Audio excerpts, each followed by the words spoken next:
प्यारे मित्रों, good morning. प्रस्तुत है आज का हर दिन कुछ कहता है सेगमेंट का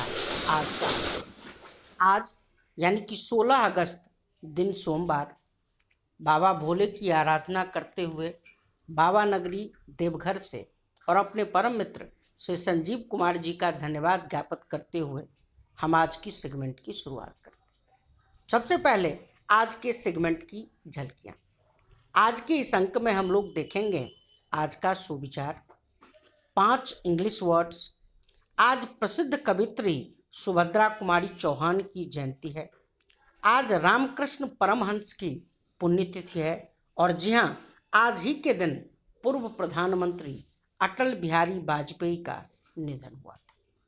एक बार मैं पुनः रिपीट कर दूं आज की सेगमेंट की झलकियों के बारे में। आज के इस अंक में हम लोग देखेंगे आज का सुविचार, 5 इंग्लिश वर्ड्स।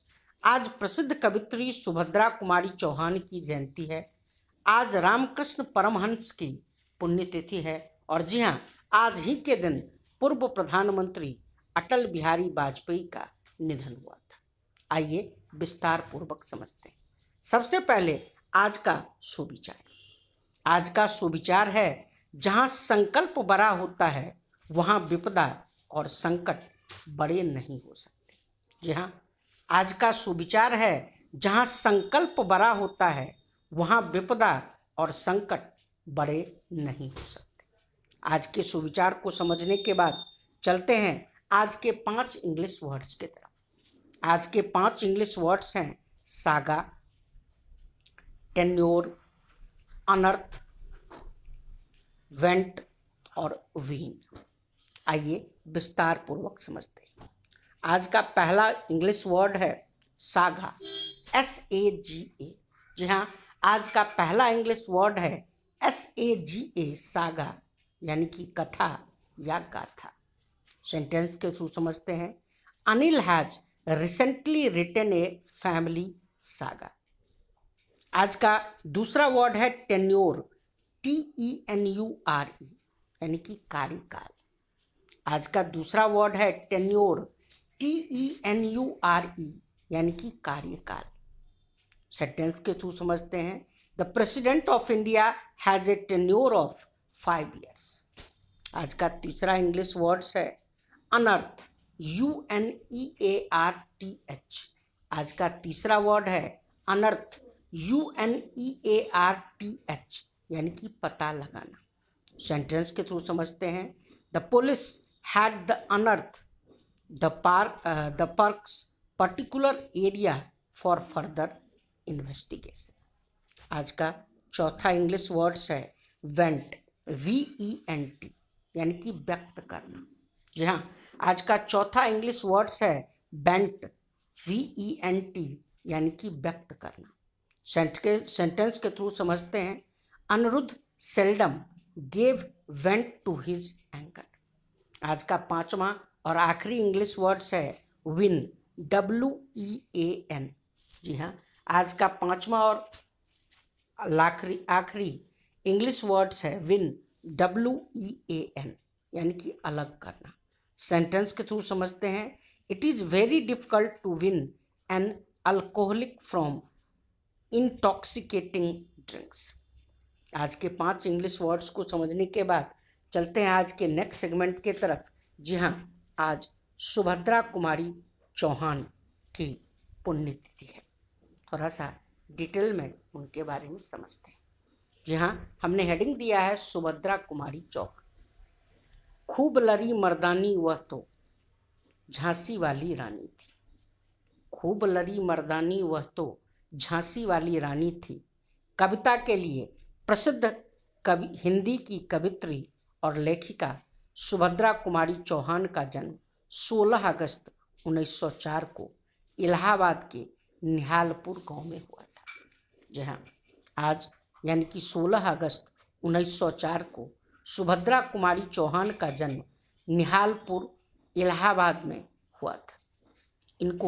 इनकी कृति यानी कि सुप्रसिद्ध रचना खूब लड़ी मर्दानी वह तो झांसी वाली रानी थी के लिए प्रसिद्धि और उपलब्धि ख्याति मिली है। बचपन से ही इनमें कविताएं रचने की प्रवृत्ति रही थी। इनकी कविताओं और रचनाओं में देश प्रेम, राष्ट्रबोध और समाज के सहज जीवन प्रसंग की झलक मिलती है। बिखरे मोती इनका पहला कहानी संग्रह है जो 1932 में प्रकाशित किया गया था। उन्मादिनी और सीधे साधे चित्र अन्य 2 कहानी संग्रह है। मुकुल और त्रिधारा इनकी कविता संग्रह है। 1921 के असहयोग आंदोलन में भाग लेने वाली ये पहली महिला थी।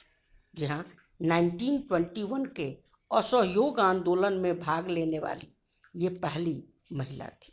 इनके सम्मान में भारत सरकार ने 1976 ईस्वी में 1 पैसे वाली डाक टिकट जारी किया था।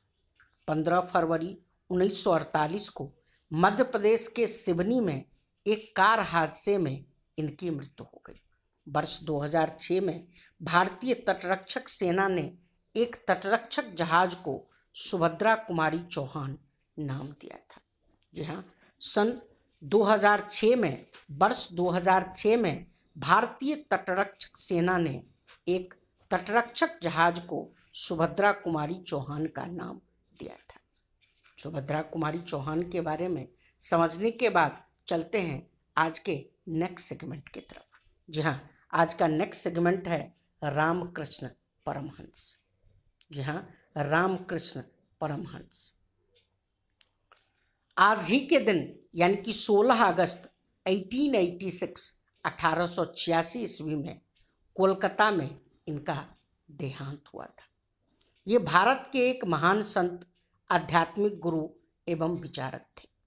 कठोर साधना के फलस्वरूप इस निष्कर्ष पर पहुंचे कि संसार के सभी धर्म सच्चे हैं और उनमें कोई भिन्नता नहीं है। वे ईश्वर तक पहुंचने के भिन्न भिन्न साधन मात्र हैं। इनका जन्म 18 फरवरी 1836 को कमारपुकुर बंगाल में हुआ था। इनका मूल नाम गदाधर चट्टोपाध्याय था। ये स्वामी विवेकानंद के आध्यात्मिक गुरु थे। इनके अनुसार मनुष्य जीवन का सबसे बड़ा लक्ष्य ईश्वर प्राप्ति है। इनके भक्तों के अनुसार इनके माता पिता को इनके जन्म के पूर्व ही कुछ अलौकिक घटनाओं का आभास हो गया था। ये काली माता की प्रतिमा को अपनी माता और ब्रह्मांड के माता के रूप में देखते थे। सन 1886 को श्रावण पूर्णिमा के अगले दिन प्रातःकाल इन्होंने शरीर त्याग किया। रामकृष्ण परमहंस के बारे में कुछ जानकारियों को समझने के बाद चलते हैं आज के आखिरी और लास्ट सेगमेंट की तरफ। जी हाँ, आज का आखिरी सेगमेंट है भारत रत्न अटल बिहारी वाजपेयी। जी हाँ, आज ही के दिन यानी कि 16 अगस्त 2018 में भारत के पूर्व प्रधानमंत्री अटल बिहारी वाजपेयी का निधन हुआ था। इनका जन्म 25 दिसंबर 1924 को हुआ था। ये भारत के 3 बार प्रधानमंत्री रहे। ये एक प्रसिद्ध कवि, पत्रकार व प्रखर वक्ता थे। ये भारतीय जनसंघ के संस्थापक सदस्यों में से एक थे। ये 1968 से 1973 तक इसके अध्यक्ष भी रहे।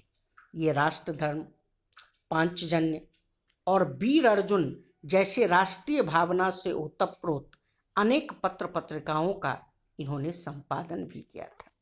6 अप्रैल 1980 को गठित भारतीय जनता पार्टी के ये पहले अध्यक्ष।